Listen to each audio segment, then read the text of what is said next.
really excited to get started today. I'm joined by Stefan Cho and Derek Ford, who I'd like to briefly introduce. Stefan majored in law at the Korean University. In 1990, he spent 6 months in prison due to his opposition to military fascism as part of the student movement. In 91, he joined the an illegal revolutionary organization. In 92, he was imprisoned for 7 years for violating the fascist regime's national security law. In 2003, he founded and directed the 21st Century Korea Institute, a think tank of the leading progressive party of South Korea. And he founded the Korean International Forum, a collaboration between the 21st Century Korea Institute and progressive political parties and organizations. He also held the International Forum, held the International Forum annually as its coordinator for the 10th International Meeting since 2008.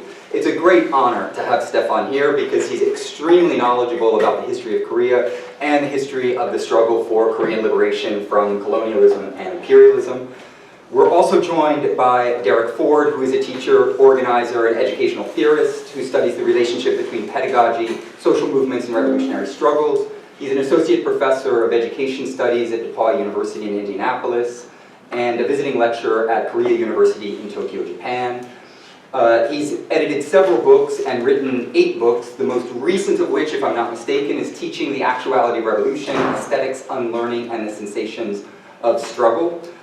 He's also very active as an editor. He's the associate editor of Post-Digital Science and Education, as well as Journal for Critical Education Policy Studies, and a contributing editor to the Hampton Institute, the editor of Liberation School, and since 2007 he's been organizing with the Answer Coalition and a lead organizer in the Indianapolis Liberation Center. Derek has spent a lot of time in Korea working on the question of Korean struggle for independence and for the peace movement.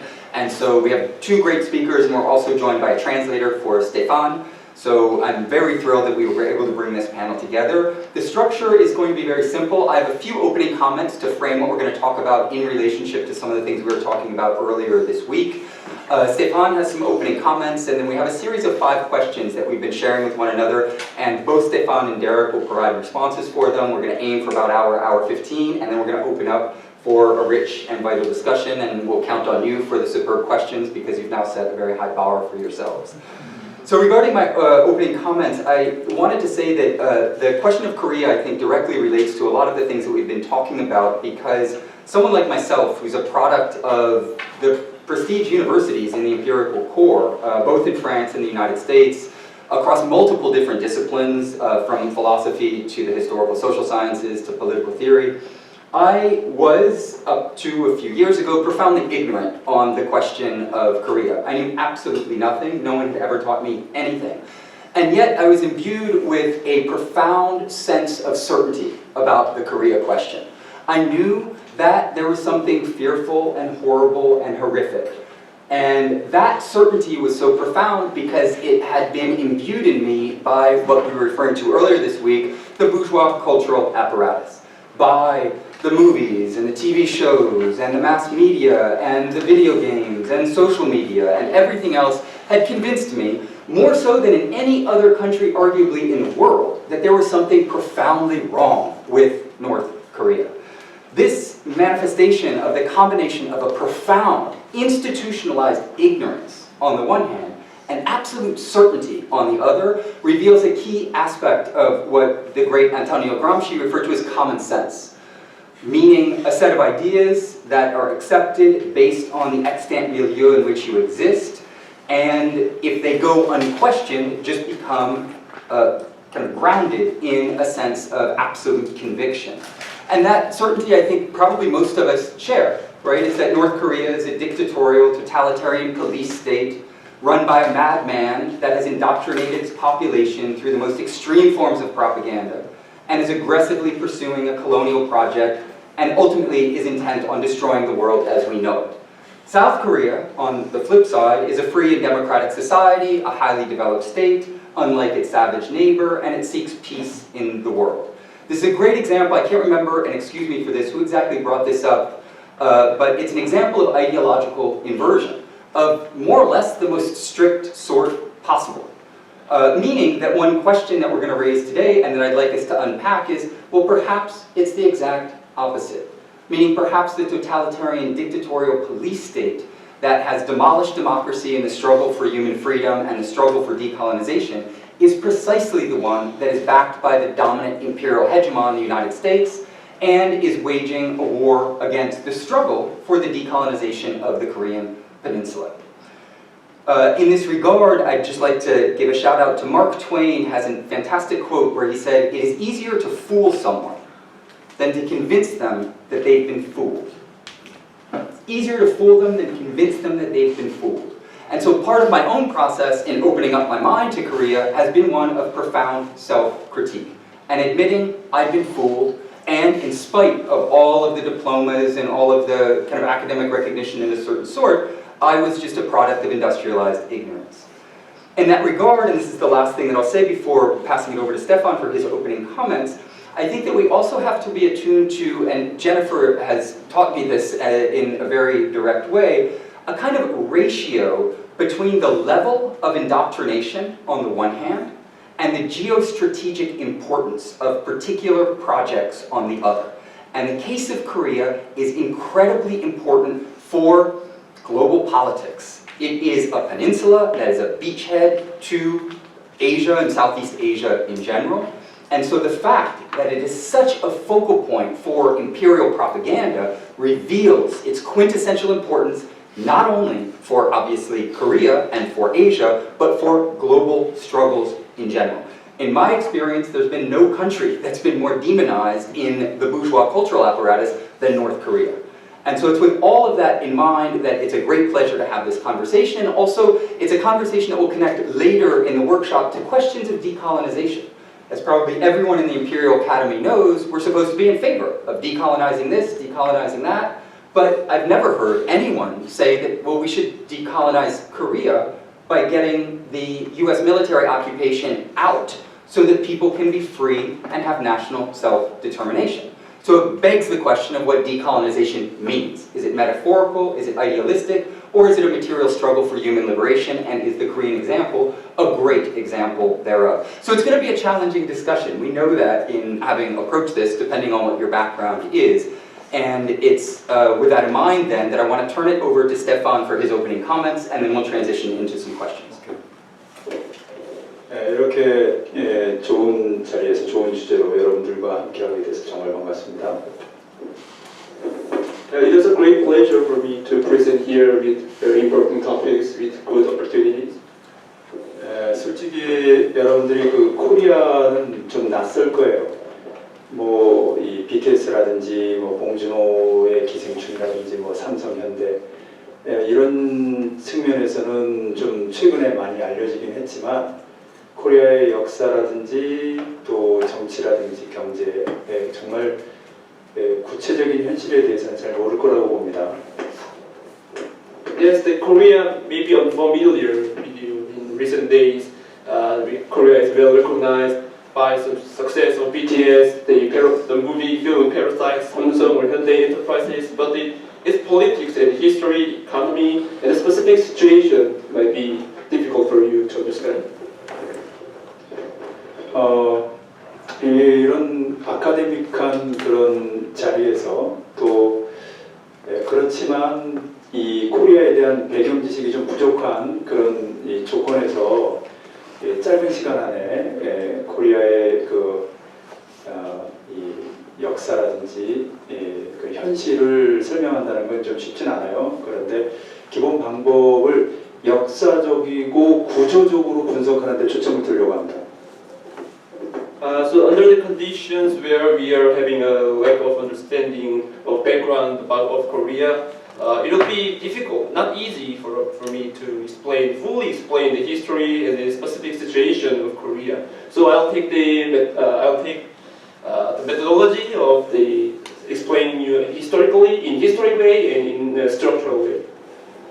그리고 두 가지를 강조하고 싶은 건데 먼저 코리아는 5,000년 전에 지금 중국만큼이나 그 영토가 넓었어요. 그리고 그 지난 5,000년 역사에 단 한 번도 침략의 역사가 없는 아주 평화를 사랑하는 그런 민족이라는 것입니다.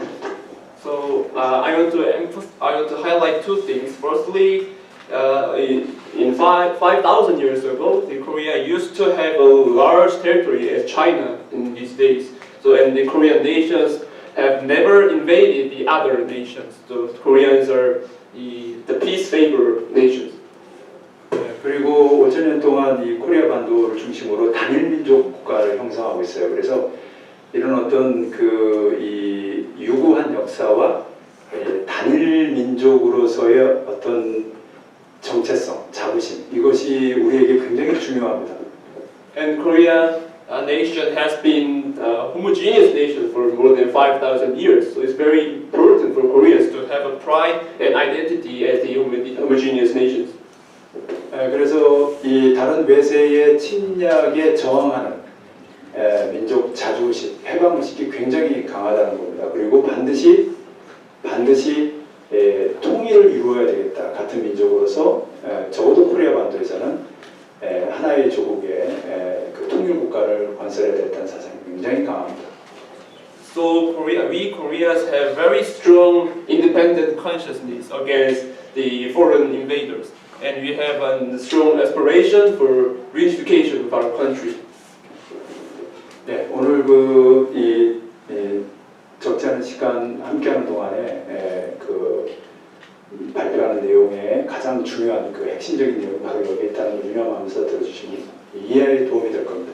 So I would like you to focus on this keyword on our topics today.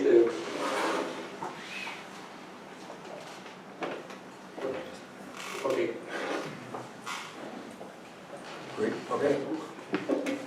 Great.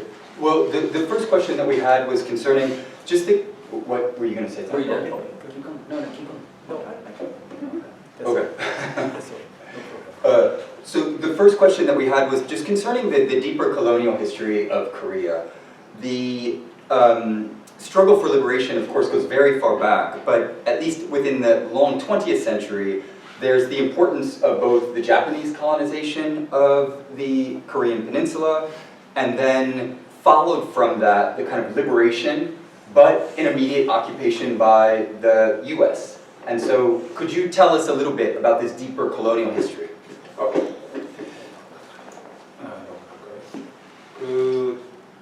코리아와 주변 나라와의 관계, 특히 일본 제국주의 그리고 미 제국주의의 식민지가 되는 상황을 이해하는 데서 첫 번째는 이 코리아의 지정학적인 위치예요. 코리아가 반도를 형성하고 있기 때문에 지정학적으로 매우 중요합니다. So the main keyword to understand the relations between Korea and surrounding countries are to understand that Korea in geopolitical way. So the Korea is the peninsula. 네, 여기 이탈리아도 그렇고 그리스도 그렇고 또 베트남, 인도차이나 반도도 마찬가지입니다만 이 대륙과 해양이 만나는 이 반도의 특성상 이 역사적으로 지리적으로 매우 중요한데 특히 코리아는 일본 제국주의 또는 미 제국주의가 일본 제국주의와 미 제국주의가 대륙으로 진출하는데 교두보의 역할을 하는 측면이 있습니다. Yes, just like Greece, Italy, and Vietnam, and Indian China Peninsula, it's strategically very important to have the area where the ocean and the mainlands are meeting each other. So, but in particular, Korea is very important for Japanese and the U.S. imperialism to take it as a bridgehead for advancing into the continent. 중세에는 코리아가 일본의 문화를 이렇게 전수해줬어요.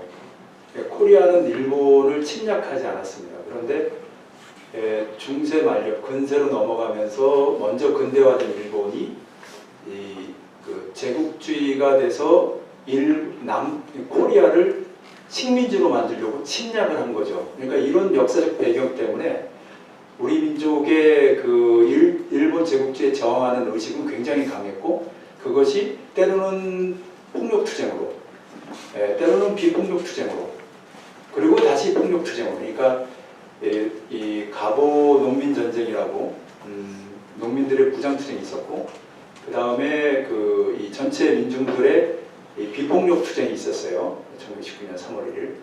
그리고 나서 이런 비폭력 투쟁으로 안 되겠다라고 해서 다시 그 코리아 완도에서 만주 지역으로 넘어가며 무장 투쟁이 전개됩니다. So in the Middle Age, Korea used to deliver our culture to Japan, but in the end of the Middle Age, the Japanese firstly became industrialized and they invaded Korea to be an imperialist. And so that's why our Korean nation have a very strong resistance against Japanese invasion. So in order to overcome this invasion, so our nations used both violent struggles and non-violent struggles. For example, once before all the peasants have armed struggle in the end of 19th centuries, and then in 1919, under the Japanese militarism, our Korean people have peaceful uprising, but we found out that peaceful way has some limits. So centered around the Manchuria region, the Korean people started to armed struggles. 당시 그 제3세계 그 식민지 국가들의 민족해방 투쟁이 일반적으로 그러하듯이 처음에는 민족주의 세력이 부르주아 민족주의 세력이 민족해방 투쟁을 주도하다가 나중에는 사회주의 세력이 무장 투쟁을 주도하게 된다. 쉽게 그러니까 짧게 얘기하면 이 무장 투쟁 세력이 2,000명 그리고 무장 투쟁과 연결된 지하 투쟁 전선 투쟁 세력이 20만 명 정도 됐어요. 그러니까 당시 인구 2천만의 이 조선에서는 굉장히 많은 수가 직접적으로 무장 투쟁을 하고 무장 투쟁과 연결돼서 해방 투쟁을 전개하는 거예요.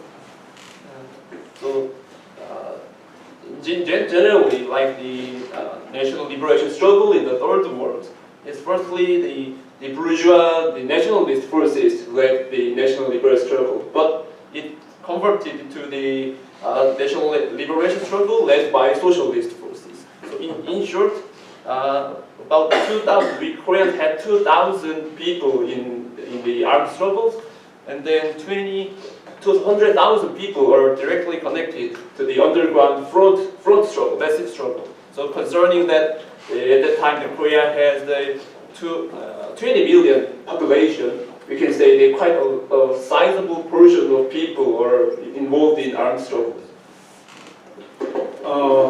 가장 그 유사한 사례가 사실 그리스예요. 그리스의 에암이라고 하는 군대와 엘라스라고 하는 이 전선이 그 코리아에서는 이제 조선인민혁명군 조국광복회에 이제 그 비교할 수 있는 그렇게 되는데 그 최근 6월달에 이제 그리스에 가서 이제 확인한 거는 당시 그 에암과 엘라스 즉 무장 투쟁과 이 그 지하 투쟁, 전선 투쟁에 합류했던 이렇게 연결됐던 그리스 민족이 70%라고 해요. 전체 인구의 70%가 어마어마한 숫자죠. 근데 이제 코리아는 그 정도는 아니었지만 못지 않았다는 게 해방 이후에 사회주의를 지지하는 세력이 70%였어요. 그만큼 사회주의가 주도하는 무장 투쟁,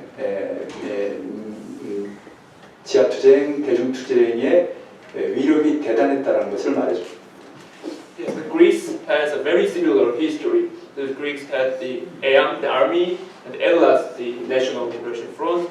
So like this, the Korea had the Korean People's Revolutionary Army and the Association for the Restoration of the Fatherland. And recently we visited Greece and we found out that about 70% of Greek population were directly connected to the armed struggles. So it's like as much of this in Korea, after the liberation from the Japanese militarism, about 70% of people supported the socialism. So we can see the power of the armed and massive struggle led by socialist forces in Korea. 여기 그 프랑스의 그 레지상스는 이제 공산당 세력과 이제 드골 세력이 있죠. 드골이 그 영국 런던에 있었는데 코리아도 그 드골 같은 민족주의 세력이 중국 상해에 주로 있었어요. 그러니까 임시정부까지 만들고. 그러니까 이 세력과 이 민족주의 세력과 그 다음에 만주에서 무장투쟁을 전개했던 사회주의 중심의 민족해방 세력 간에 그 공고한 민족통일 정선이 당시에 항일시기 일제시에는 만들어지진 않았지만 해방과 함께는 그것이 만들어지기 시작합니다. 이게 1948년 남북 재정당 사회단체 연석회예요. 그러니까 남코리아의 그러니까 코리아의 드골에 비견할 수 있는 김구가 남코리아를 대표해서 북에 가서 여러 정당들과 함께 당시 남과 북의 정당들 단체들이 다 같이 모였는데 그때 북을 대표하는 김일성 수사구나 남측을 대표하는 김구 선생을 비롯한 남측의 민족주의 세력들이 함께 통일전선을 형성합니다. 그러니까 이게 좀 차이가 있죠. So, in French resistance history, there were communist forces and the nationalist forces represented by Charles de Gaulle, who were in London. So, just like de Gaulle, the Korean nationalist forces used to stay in Shanghai in China, where they formed the temporary Korean government. So, during the Japanese colonialism, it was not successful for the national liberation or nationalist forces and armed struggle led by socialist forces to make a solid national united front. But after the liberation, it became to be founded. So, for example, in 1948, there was a national united meeting between South and North Korean parties and political organizations. And then there was a Kim Gu, who can be compared as de Gaulle in France. He's a representative nationalist forces in Korea. So he went to the north to meet the North Korean parties and other political forces to form national united front. 짧게 그 역사적인 좀 배경을 얘기하면 1910년에 코리아가 일본의 식민지가 되고요. 1945년에 일제가 폐망하면서 이제 코리아가 해방이 되는데 38도를 경계로 북에는 소련군이 해방군으로 들어오고 남에는 미군이 점령군으로 들어왔어요. 이건 정확한 역사적 사실입니다. 그리고 이 백두산을 중심으로 그 압록강 북쪽과 남쪽 그러니까 이제 코리아 북부와 그 만주에서 무장투쟁과 제투쟁을 활발하게 전개하고 지도했던 김일성 그 항일 시기에는 이제 제너럴 장군이라는 표현을 썼는데 나중에 이제 김일성 수상이 되면서 이제 북의 리더로 이 자리를 잡는데 남측에서는 미군이 들어오면서 남측의 민족해방운동 세력들이 거의 말살이 됩니다. 그래서 김구를 중심으로 하는 세력도 전혀 정책 영향력을 행사할 수 없는 상황이 됩니다. So in short, in 1910, the Korea became the colony, Japan, and then in 1945, the Japanese imperialism were defeated, and right after that, the Soviet army entered in the northern part of Korea as a liberation army. On the other hand, the U.S. army entered stationed in the southern part of Korea as an occupation army. Yeah, it's definitely true. And so so General Kim Il-sung, who led the armed struggle around Baekdu Mountain, the northern part of Korea, became the president of North Korea. But in south, after the U.S. army station, all the national liberation forces were collapsed. So the Kim Gu, whom I said just before, he lost all the political influences in South Korea. 그러니까 남코리아에 있었던 공동주의 세력은 말할 것도 없고, 그러니까 중도 좌파와 우파이 이제 그 당시에 이제 쟁점이 됐던 이제 신탁 통치안이라고, 근데 모스크바 3상회의 1945년 12월 모스크바 3상회의에서 그 루즈벨트의 40년 신탁 통치안에 반대해서 소련이 5년 후견제안을 냈는데. 이 소련과 영국 수상이 이제 영국의 외무상, 외무상이 동의하고 결국 설득이 돼서 그렇게 합의가 된 거예요. 근데 이것이 이제 남에서는 왜곡돼서 왜곡돼서 선전되는 바람에 신탁통치안으로 둔갑하고 이것을 이제 찬성하나 반대하는 그 논쟁이 치열하게 벌어지는데 그때 반대했던 사람들이 암살을 당한다든지 그 탄압을 받게 됩니다. 그래서 그것의 이제 절정을 아까 얘기했던 48년 그 이 연석회의가 북에서 이루어지는 그 해.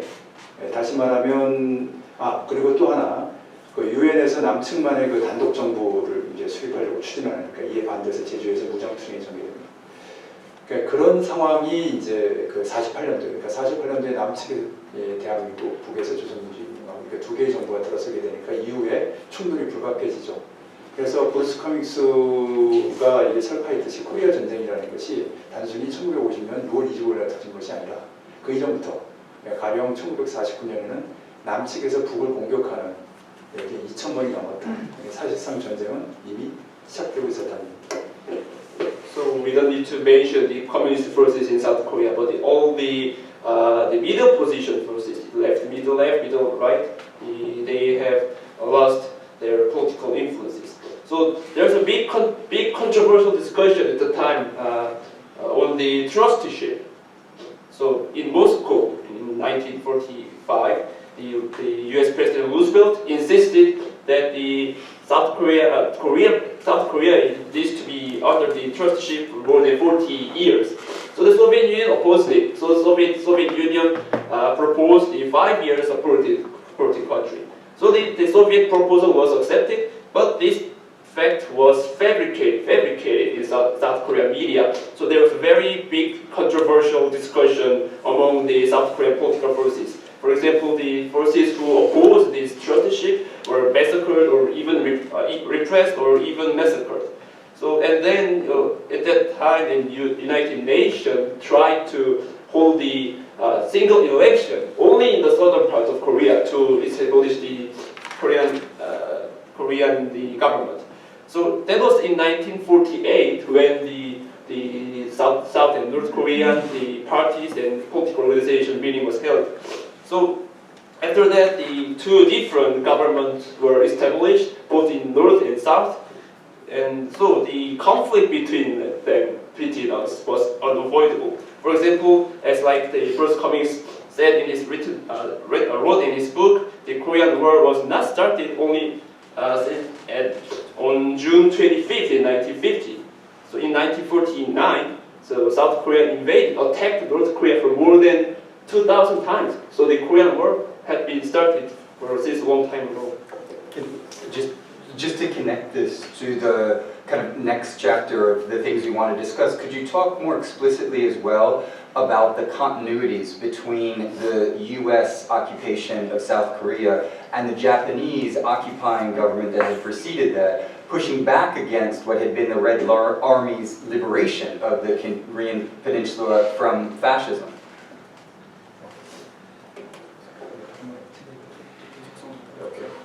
그 일제 식민지와 미제 식민지의 차이는 일제 식민지는 구식민주의 직접적으로 통치했다는 거고 미제 식민지는 신식민주의 간접적으로 통치했다는 거예요. 그래서 아까 얘기했습니다. 1948년에 남측만의 단독 정부를 수립해서 그러니까 이제 꼭두각시 정부죠. 이렇게 정부를 수립했다라는 것이 이제 미제의 통치 방식의 차이지 본질적으로 제국주의가 식민지를 지배하는 본질에서는 차이가 없다. So the differences between the U.S. and Japanese imperialism is the method in which they used to control South Korea. The Japanese used the old colonialism so that they directly controlled the South Korea. But the U.S. imperialism was in the neo-colonialism, in which they indirectly controlled the Korea. So, but it's like the United Nations and United States want to establish the government only in South Korea, but it's a puppet government of the imperialists. So the difference was just the methodology, but the essence of imperialism, who wants to control the colony, was not changed. The same. 그래서 이 남코리아는 그 이후에 처음에 민간 파쇼 정부에서 군사 파쇼 정부로 다시 민간 파쇼 정부, 나중에 민간 파쇼 정부는 잠시 이 친미 개혁 정권, 친자유주의 정권을 거치지만 본질적으로 여전히 민간파시. 지금 현재 윤석열 정부가 바로 그렇습니다.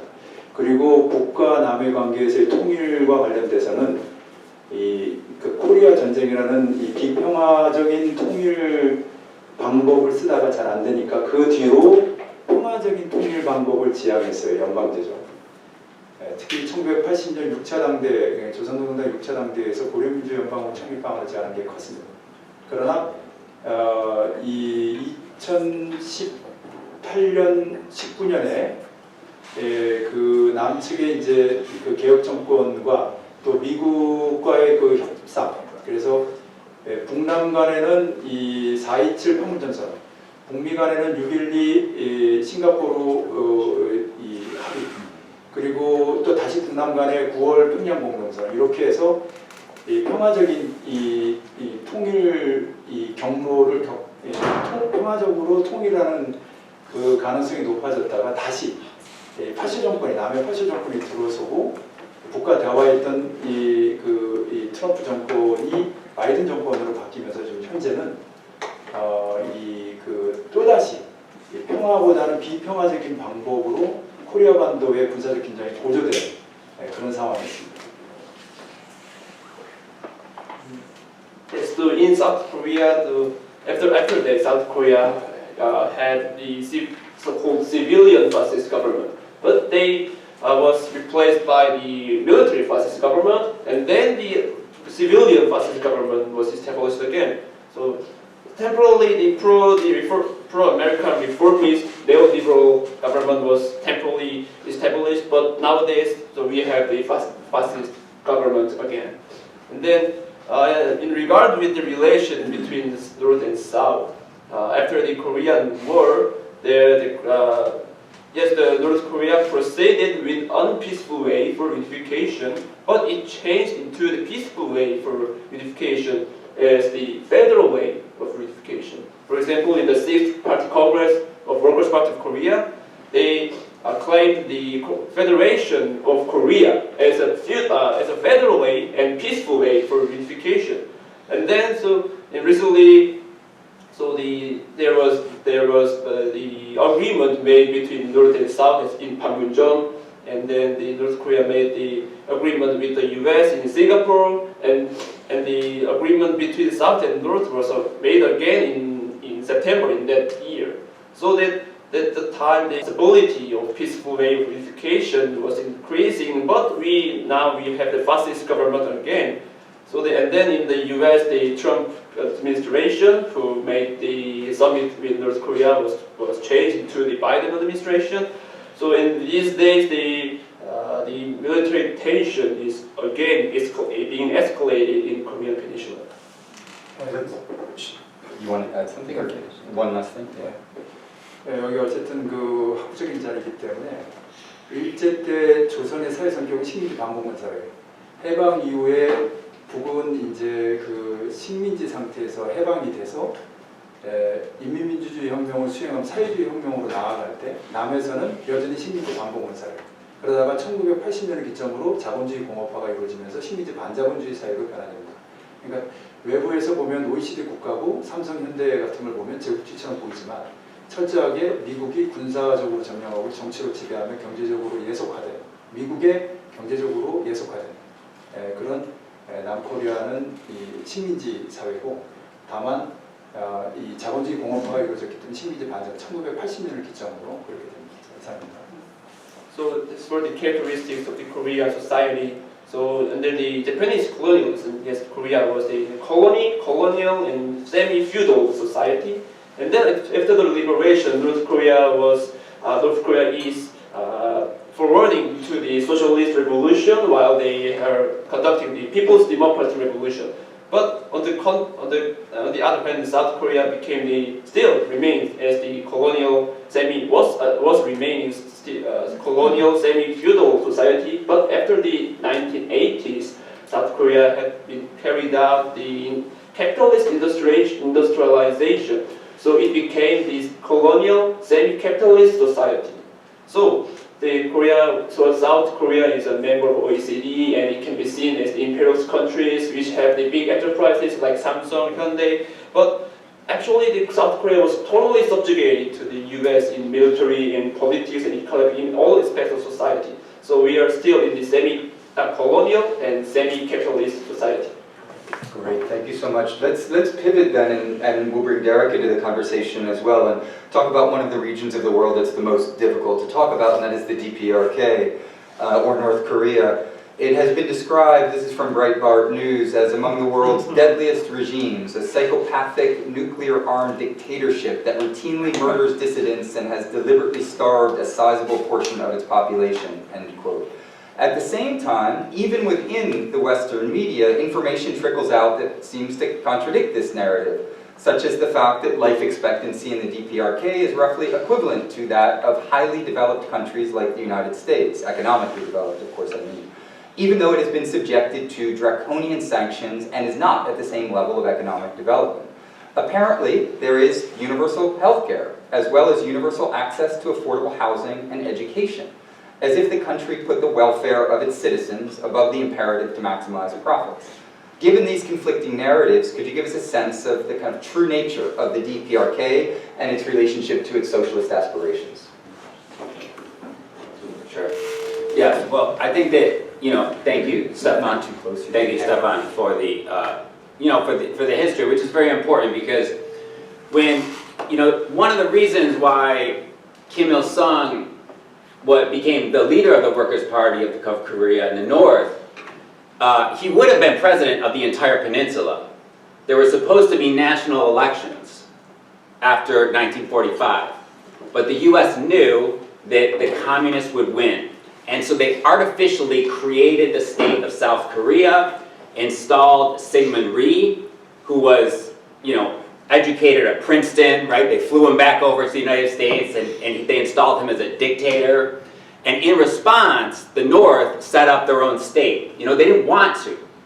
They didn't want to set up their own state, but they had to because of the artificial creation of the Republic of Korea by the United States. And they pursued a vastly different path. Stefan mentioned the agreement. The Soviets said, yeah, okay, we'll leave after 5 years. The Soviets were gone after 3, right? After 2. And the entire time, it was a rubber stamp process. Whatever the Koreans in the North decided, the Soviets said, do it, right? Unlike in the US, or unlike in the South, where the US still has not left, right? Which is why it is still a colony of the United States.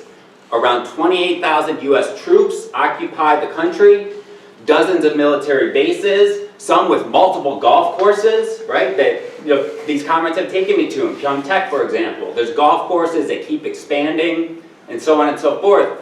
And so the line of economic development in the North was not only one of socialism and the prioritization of human needs and the needs of the earth, but also the cultural needs and the preservation, because Japanese colonialism had deprived Koreans of their language. They were given Japanese names, right?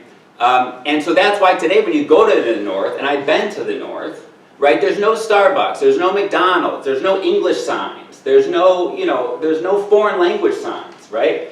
You hear these stories, oh, they can't wear blue jeans in North Korea, Well, they don't want to wear blue jeans in North Korea. They want to wear Korean clothing, and they wear Korean clothing.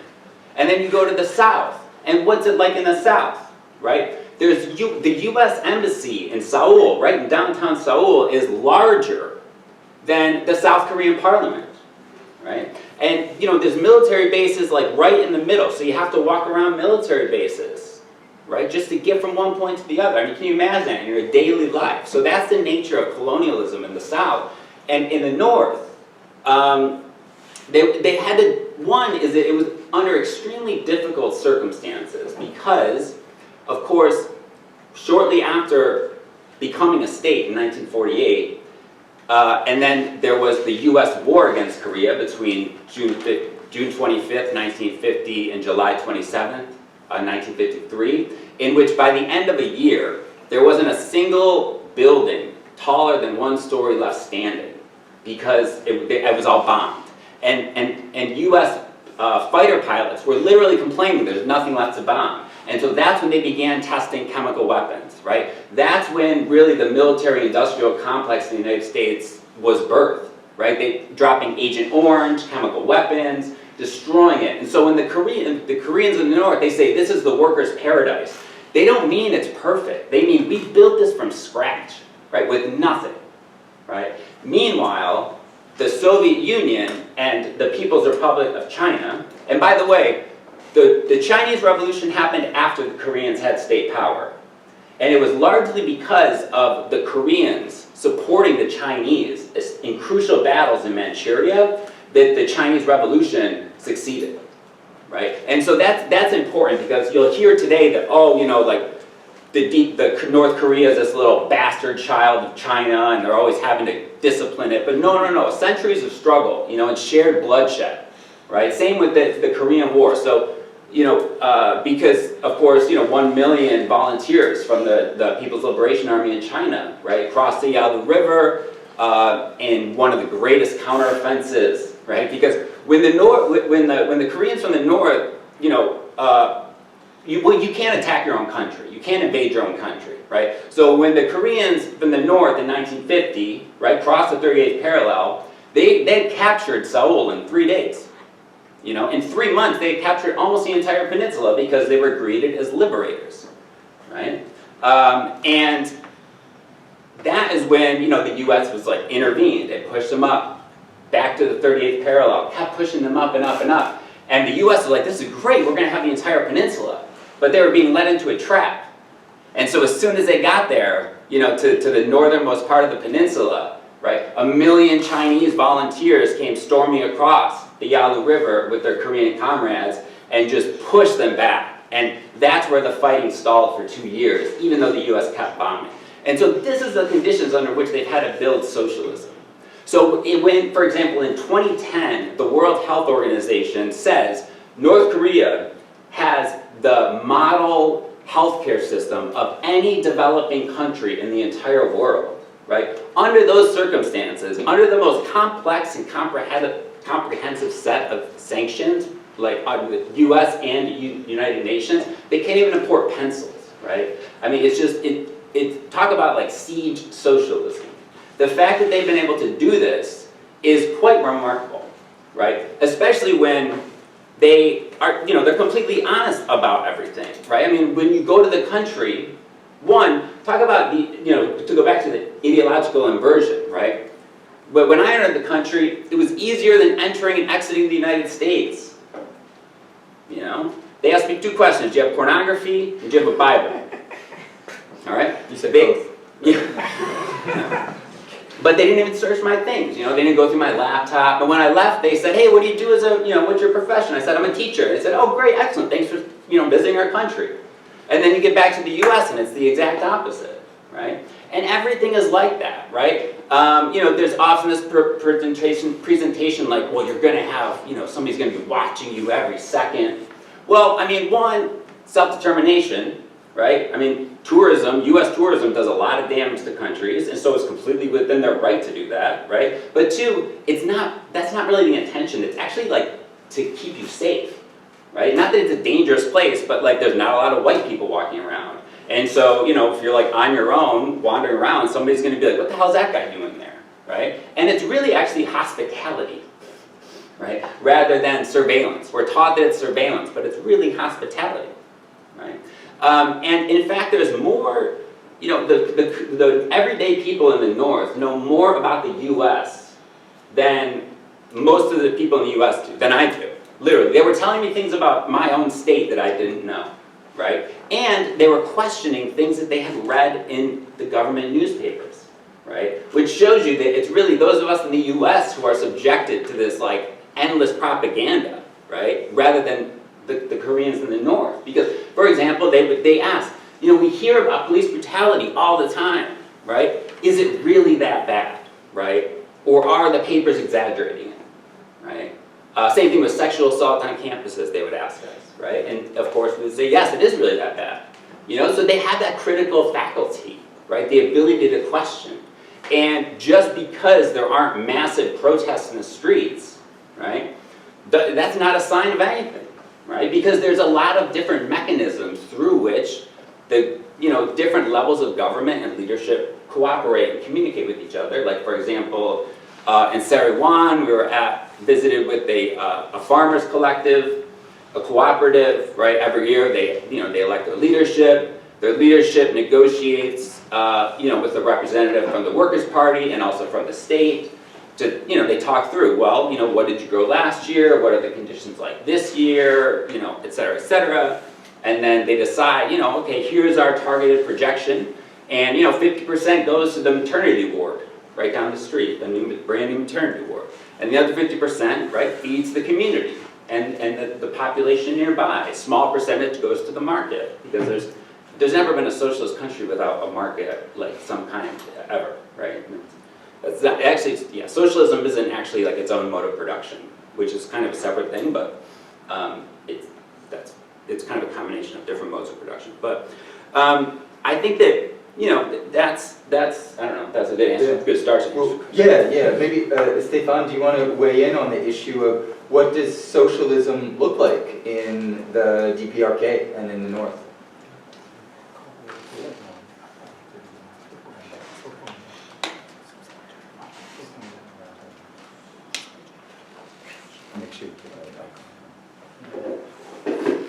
북 사회주의의 특징은 미 제국주의 비롯한 제국주의의 철저한 고립 압살에 맞서서 철저하게 자립적으로, 그러니까 자주적이고 정치적으로 자주적이고 경제적으로 자립적인 그런 토대 위에서 특히 직접적으로 북침 핵전쟁 연습이 이제 일상화되고 이미 코리아 전쟁을 겪었고 또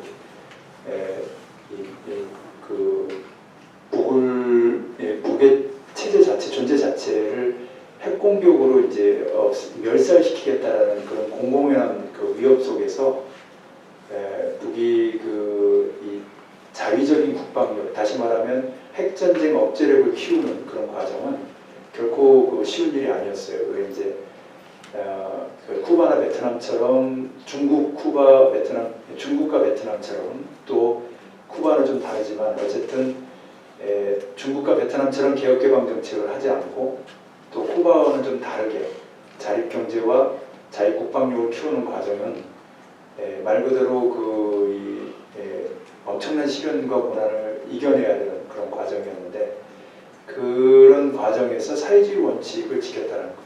그래서 교육과 의료가 물과 그리고 세금이 있고 물가가 안정되고 이런 이 경제 봉쇄 속에서 어려운 점이 있긴 하지만 이걸 극복해왔다. 민중의 복지를 실현하는 군사와 경제의 비율이 8대2. 다시 말하면 산업의 80%가 군사, 핵미사일을 개발할 수밖에 없는 자율국방력을 우선할 수밖에 없는 그런 조건 하에서 오늘의 사회주의 조선을 이뤄냈다는 부분은 사실 놀라운 일입니다. 그것은 서방의 제국주의 프로파간다에로부터 상대적으로 자유로운 사회주의 진영이나 반제 진영에서는 상식과 같은 일이고 그 속에서 북이 높이 평가받는 이유이기도 합니다. So as for the North Korean socialist, distinctive feature is that their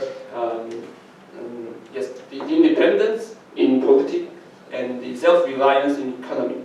So on this base, they in particular under the condition where the daily war exercise against North Korea were conducted in Korean Peninsula, and where they have experienced the Korean War during 1950s, and then also the U.S. is threatening the existence of North Korean region itself by the nuclear.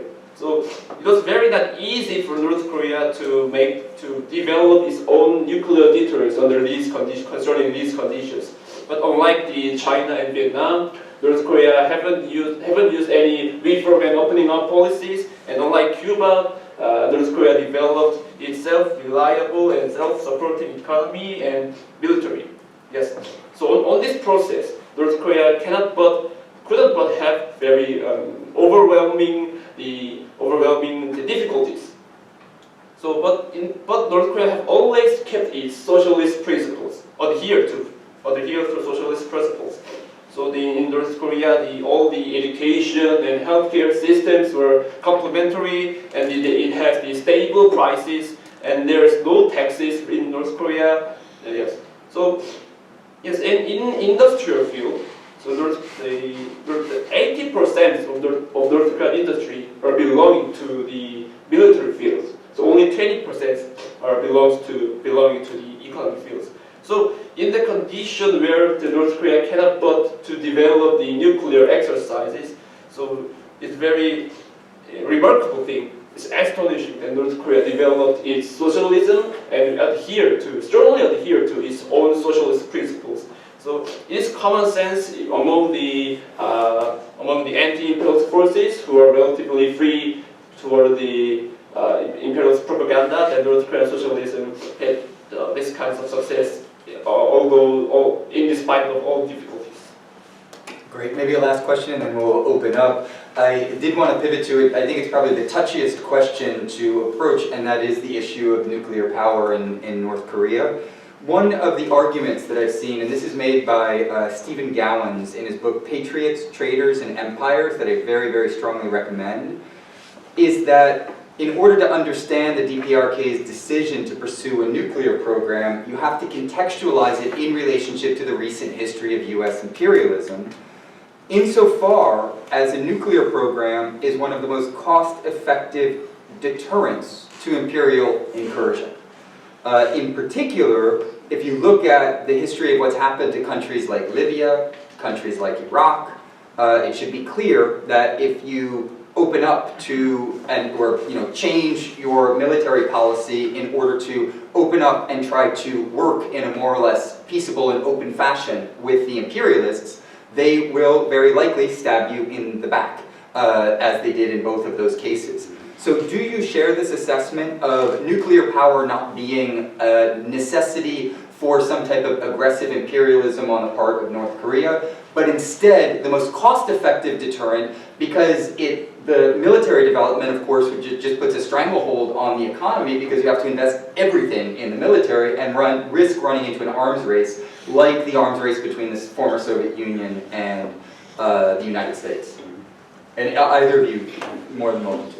Yeah, well, I can start. I mean, I think the first thing is, if you have a revolution, you need to secure a nuclear weapon immediately, right? I mean, under the conditions of, under a world dominated by US imperialism, right? I was just reading, interestingly, Claudia Jones, a famous black communist from the United States, who spent a lot of time in China, a great article called Decolonization, it's not a dinner party, in which she's defending the Chinese pursuit of nuclear weapons precisely under these circumstances, right? Because the US is the only country that has ever used a nuclear weapon. They did not need to do so.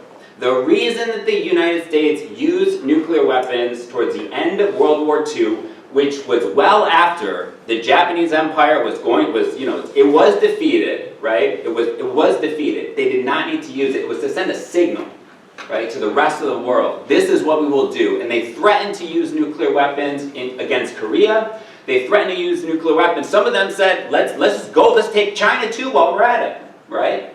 And so it is an enormous amount of resources that one has to dedicate to, sort of like day-to-day military occupation, like military ammunitions and forces. So absolutely, we can see that this was proven to be historically, one, more cost-effective, so that once, the Byung-Jung policy, which was like military first, was replaced, once there were nuclear weapons, then their parity was reached. And North Korea has never said they will preemptively use a nuclear weapon, right? This is always lost in the translations. They say if, right, we are attacked, we will respond. If, right? The United States actually is the only country in this party that has a preemptive strike policy, right? The DPRK has never invaded another country. It has never bombed another country, right? It has never, sent covert troops to train, military officers in other countries, right? It's never intervened in any other country, and it doesn't want to. It wants to be left alone to develop, and it wants to be able to reunite, right, the entire homeland under conditions acceptable to all Koreans. And so, yes, I mean, it is, and this is the other thing, is that it's actually, think about it, right? There's countries in the world that like do not have airports, right? And they do not really have roads. Do not have interstates, right? But the Koreans were able to do all of this on their own. So when there are celebrations through the streets of the latest missile, right, and there's a launching of the latest missile, it's not some kind of like chauvinistic, patriarchal or whatever we might interpret it in the United States or, from Western countries, right? Because when the US does it, yeah, it's all that, right? But no, it's like, look at what we did. We are doing this on our own, with our own resources, right? Because they had to do that in order to, because the original construction of the country happened during this split between the Soviets and the Chinese, right? Which is where the Juche policy, one of the reasons for the Juche policy, which, if you read it, just basically Kim Il-sung is saying this is Marxism-Leninism, right? It's not a dogma, it's a formula. And unfortunately, our people know too much about Soviet history and too much about Chinese history and not enough about Korean history. And so that's how we correct it, right? And so I think that's another important point, because when you see these, this propaganda for us, when we see it, the parades for the latest, missile, right? And and they never strikes, any Japanese territory. They've shown their precise ability to do so around certain islands in Japan, right? But they never struck an island, The U.S. tests nuclear weapons and missiles every day. You never, Google it. You won't find about it, right?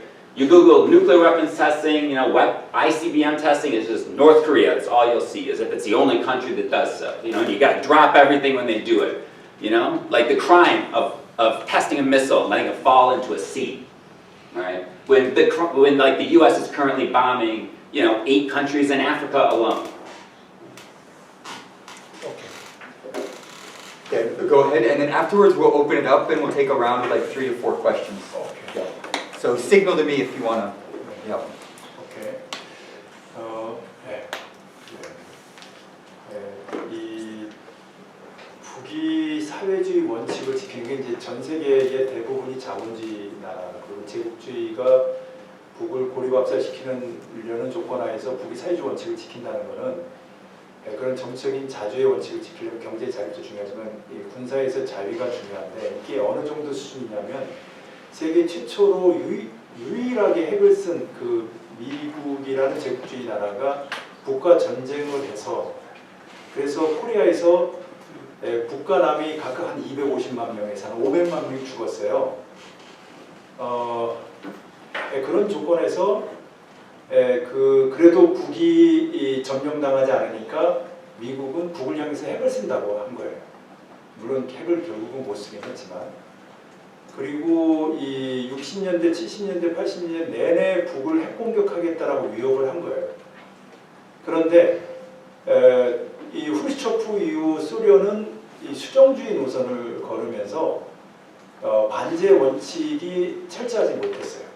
그리고 중국은 또 그에 반대로 보다 혁명적인 원칙을 견지한다고 하면서, 예를 들면 문화대혁명의 혼란이라든지 상대적으로 좌경적인 그런 오류를 범했던 그런 환경에서 북은 예를 들면 친소나 친중이 아니라 또 양다리를 걸치는 그런 등거리 외교가 아니라 자주적인 그 외교 노선을 견지했기 때문에 사실상 소련이나 중국으로부터 어떤 결정적인 군사적인 협력을 받지 못한 상황, 그런 상태에서 철저히 자주적으로 핵과 미사일을 개발해야 됐다는 거예요. 핵과 미사일이 없으면 언제든지 핵 미사일 공격을 받을 수 있는 상황이었기 때문에.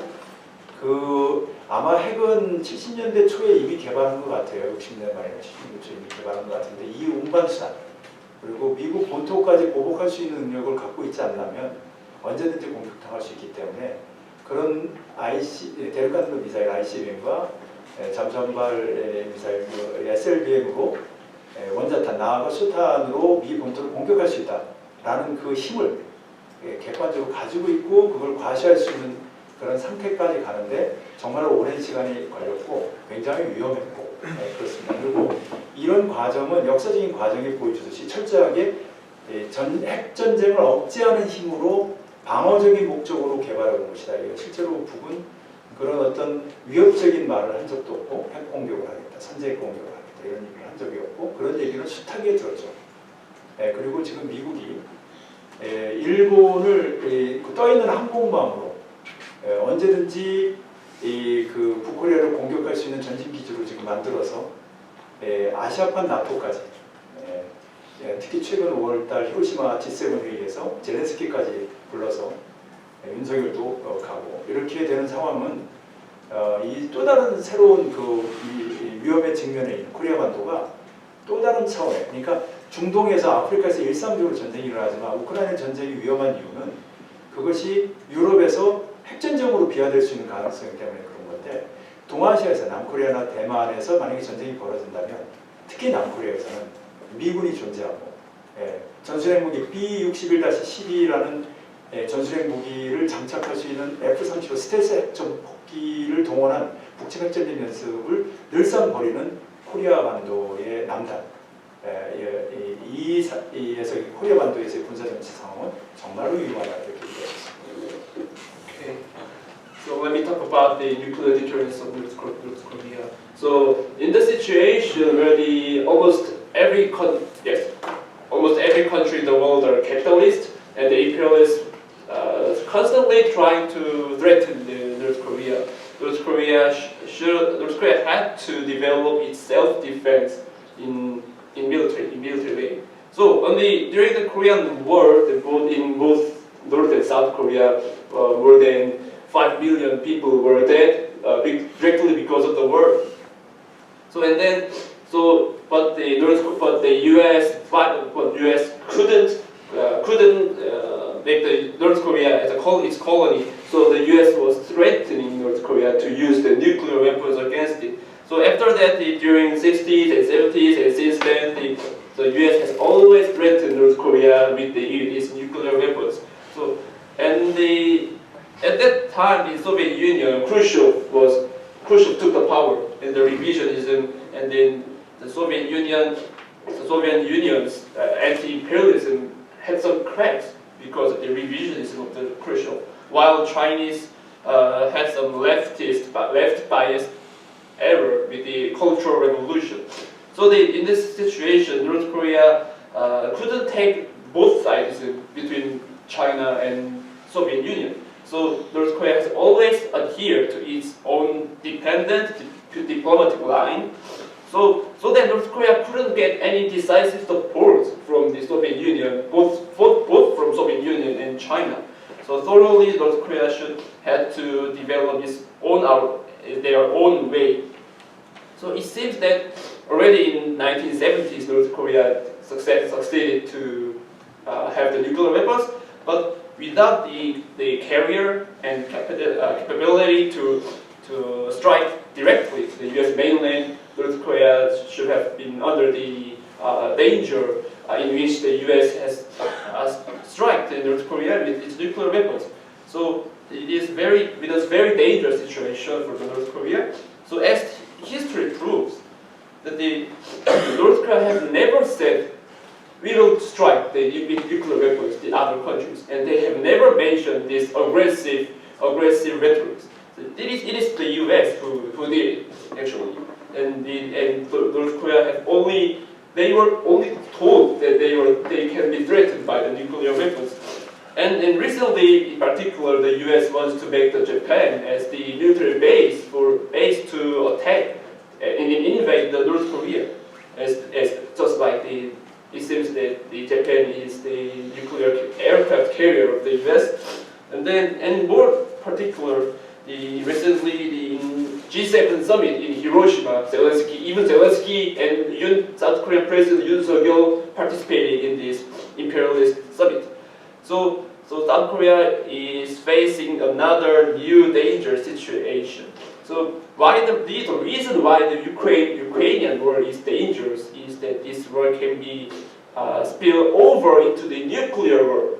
So that then concerning this point is in the East Asia, especially in South Korea, where the U.S. Army were stationing still, that it has the F-35 nuclear stealth strikes, which can be mounted by B-61-12. So every daily North Korea is under the daily danger of the war exercises. So it was very hard, and it's very North Korea is literally struggling against the imperialist aggression. Great, thanks. I know we have 4 questions here that we'll start with. Joao, I'll turn it over to you first. Just quickly, if you're online, use the raise hand function, and anyone here just signal me. And after we take the 4 questions, Derek and Stefan, you can respond to the ones that you think are most relevant to, what you have something to say in response to. So Joao? Hi, thank you for the presentation. I would like to give an example of U.S. imperialism in relation to Korea, in the case of South Korea.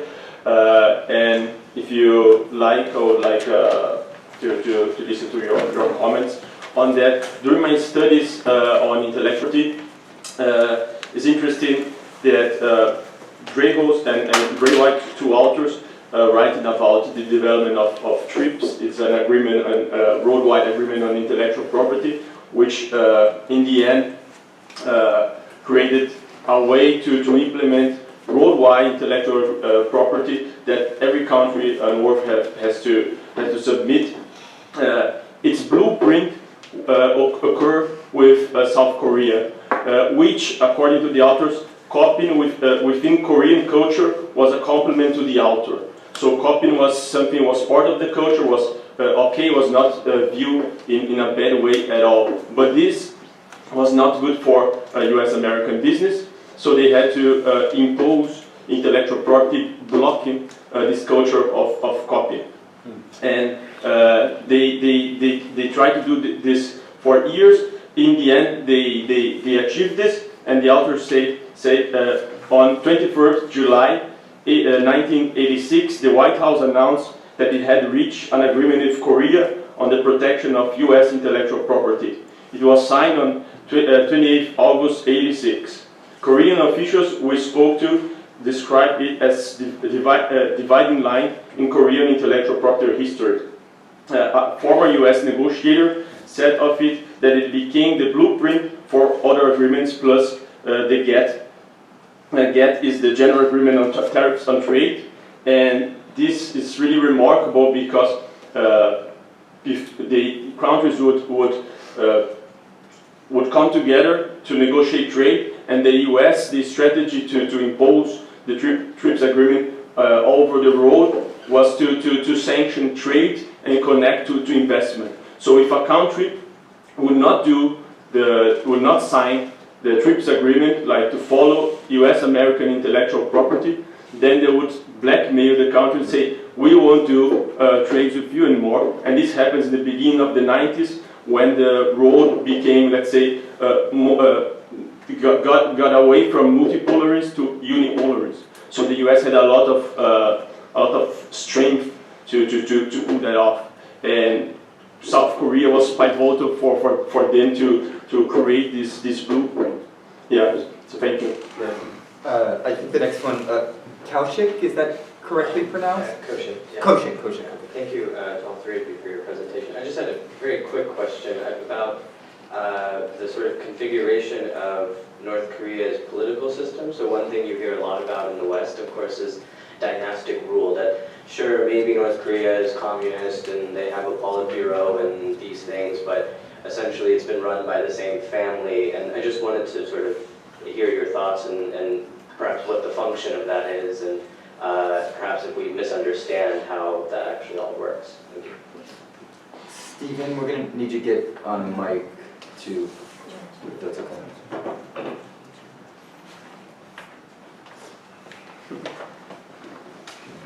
I always have to run across and give a question. Firstly, thank you so much for your talk, and thank you, too, for the sacrifices that you've made for the struggle, and it's a real honor to be in your presence. My question is about basically the nature of the political philosophy of Juche, or Juche, I don't know how to pronounce it exactly, but is this a thing of the past that was talked more about by Kim Il-sung? I know that it was in the Constitution in 1972, the Korean Constitution included Juche and the mention of Marxism-Leninism. But after Kim Il-sung passed, this was removed from the Constitution in 1992, and there was maybe some wavering on this. My question is Juche and Marxism-Leninism still the guiding political philosophy? And I guess another way to frame that question is, you say that there's still socialist principles in the way the government's organized, but is that represented in popular consciousness among North Korean people? So is it also how people think about their own system? Secondly, I wanted to just ask, and I know it's a very large question, but I wanted to ask if the sort of meteoric economic rise of China, the People's Republic of China, presents new opportunities for partnership and friendship that weren't available prior to the Democratic People's Republic of Korea, or the DPRK, excuse me. And what is the relationship with China? How is that reconfiguring the geopolitical considerations in the DPRK? Great. And then just one last one, I think it was Armando, right, who had a... Yeah, most of my questions have in some way been asked already. I would like to maybe deepen Koshek's question and ask, like, what's the political system that underlies the election of the presidents and other people in the country? What processes do they have for that? On Stephen's question, I would like to ask, like, broaden it a bit as well and ask, like, I understand the history of self-reliance and, of course, in the sense that the DPRK still exists, contrary to many other socialist countries, that has its merits and it has worked. But I'm wondering if indeed there are opportunities being explored, or theoretical ones, for more economic integration, at least with China, but maybe like Vietnam, other socialist countries across the world. And then the third one, that's maybe more for you. I was wondering what's the state of democratic and socialist movements, groups in the ROK, South Korea.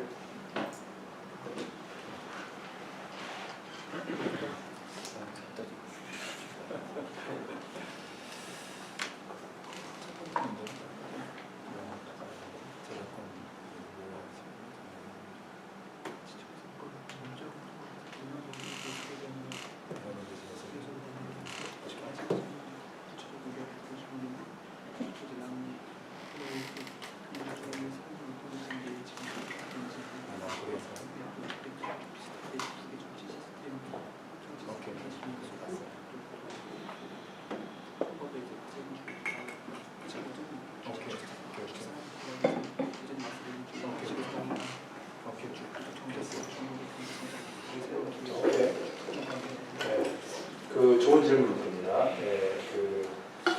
이제 얼마 이제 시간적인 제약이 있기 때문에 그냥 몇 점만 좀 얘기하면, 그 북의 사회주의는 그 막스레닌주의 사회주의 원칙을 전제로 하는 거예요. 그러니까 북의 사회주의에서 헌법에 막스레닌주의가 아닌 주체 사상이 언급됐다고 해서 막스레닌주하고 단절됐다고 생각하는 것은 오해입니다. 전적인 오해예요. 그거는 김일성 주석이 나는 막스레닌주의자다. 그리고 막스레닌주의자라면 다 이렇게 생각한다. 다시 말하면 북이 그 자주 자립 자위의 노선을 걷는 게 막스레닌 원칙에서 어긋난 게 아니라 막스레닌주의 원칙이 철저한 거다라는 직접적인 그런 언명이 있어요. 그러니까 가장 권위 있는 그 설명으로 이렇게 언명이 됐다는 것을 좀 언급하고 싶습니다. 두 번째는 북의 그 후계 체계는 그게 가족이라서 그렇게 후계자가 된 게 아니라 리더로서의 자질과 능력이 있다라고 검증이 된 거예요. 그러니까 오랜 시간 나름에 공개되지 않았지만 검증이 된 거예요. 그것은 특히 스탈린 이후에 후리초프가 후계자가 돼서 소련이 수정주의를 하고 망하게 된 것을 북이 정말로 심각하게 청화를 하면서 후계 체계를 그런 원칙에서 철저히 하게 된 것이고 그렇게 자질과 능력이 검증됐는데 이것이 가족인 거예요. 그러니까 우리가 가족인데 그러니까 자질과 능력이 없는데 그러니까 능력이 없는데 가족이라고 후계자가 되면 잘못된 거죠. 근데 반대로 능력이 있는데 가족이라고 후계자가 안 되는 것도 잘못된 거죠. 그러니까 가족이라는 것이 후계자가 되는 결정적인 그 기준이 아니라 능력인 거예요. 자질과 능력. 그리고 이 부분과 관련해서는 북의 그러니까 조선노동당과 북의 군대와 인민들이 철저히 인정하고 있는 거예요.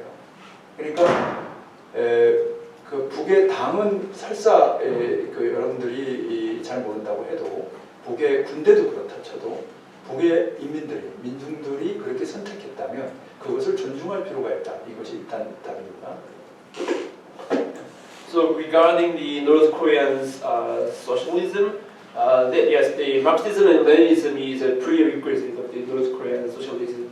Yes, even though the North Korean constitution is mentioning the Juche ideology, but it will be wrong if we understand that North Korean socialism is out of line from the socialism. So even the General Kim Il-sung himself announced that the North Korean way toward the independence and self-reliance and self-defense is thoroughly coincided with the socialist principle. So it's very, yes, in the most authoritative declaration announcement of the North Korean mentioned this. And secondly, the North Korean political system, in particular the successor system of the North Korea, the North Korean leaders were not designated just not because they are the family, they are sons of the former leaders. So all the leaders of North Korea were thoroughly verified in various fields. Thus, after the Soviet Union was had a failure because the Khrushchev took the role after Stalin, so North Korea revealed this history, and North Korea established strong and principled about their successor system. So it is not fair that if someone has an ability and competence, but that he cannot be the leader just because of he is a son of the former leader, and then yeah. So I can say that the blood, I mean the family relationship, is not the decisive factor to decide who can be a leader or not. Although it is an ability and competence which decides who will be the next leaders. So the most important thing is that the party and the whole people and whole even army recognizes this principle. All the population and the people admitted their own leaders. So it is chosen and decided by the North Korean people. So we should respect their choices. 그 북의 사회주의가 그 중국 베트남의 그 사회주의하고 다른 점, 특히 이제 그 그러니까 중국과 베트남이 개혁 개방을 하는 조건에서 뭐 구체적으로 예를 들면, 그러니까 북은 사회주의 원칙을 철저히 지키는, 그러니까 북의 사회주의가 가장 원칙적인 사회주의인 거예요. 예를 들면 북에도 특구를 만들지만, 이게 물론 이제 제국주의 봉쇄에 거의 활성화되지 않고 있습니다만, 그 특구에서의 노동자들을 외국 자본이 들어와서 고용할 때는 당하고 계약을 해야 돼요. 그러니까 노동자들을 개별적으로 고용할 수 없어요.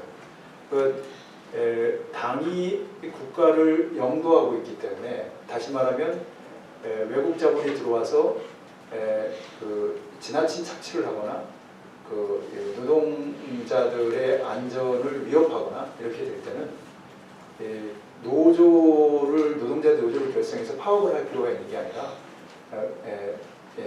당이 국가를 움직여서 그냥 내쫓아버려요. 그러니까 이런 조건이기 때문에 외국 자본이 들어오기가 까다롭겠죠. 상대적으로 북이 세금이나 여러 가지 혜택을 준다고 해도 기본적으로 제국주의가 북을 고립압살시키려는 정책을 견제할 뿐만이 아니라 이런 사회주의 원칙을 지키기 때문에 그래요. 그리고 So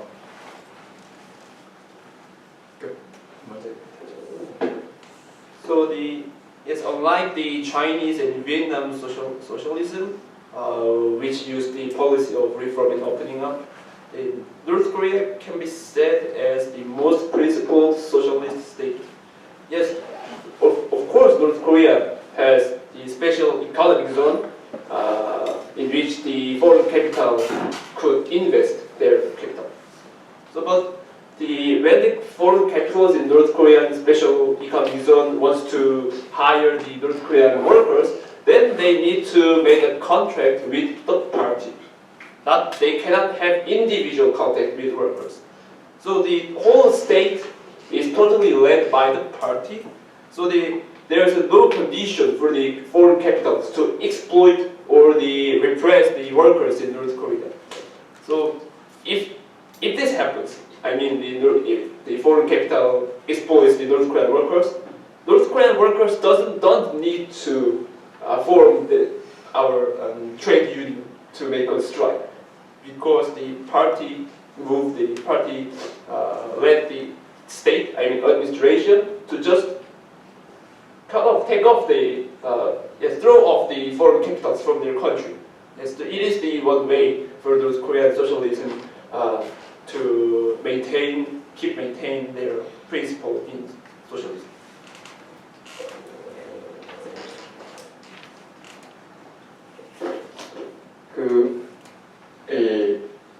중국과 베트남이 사회주의냐 아니냐, 사회주의라고 봅니다. 그거는 공산당이 정치적으로 공산당이 영도하기 때문에 그래요. 그것은 경제적으로 중요 생산수단이 여전히 국유화되어 있기 때문에 그래요. 그러니까 정치, 경제적인 측면에서 사회주의 징표를 갖고 있는 거죠. 그런데 그런 부분이 철저한 거예요. 그러니까 중요 생산수단이나 전체 생산수단이 공유화되어 있어요. 그러니까 전민 소유와 협동 소유. 그러니까 개인 소유, 생산수단이 개인 소유화되지 않은 그런 사회주의라는 겁니다. 그러니까 사회주의 원칙이 철저히 견제된다는 거고요. 그다음에 이제 남에 대한 질문은 남에서 민족 해방, 그러니까 민족 자주가 이루어졌을 때 이루어지는 민주주의는 그것은 민중민주주의는 이 정치적으로 민중민주주의를 실현하는 정당이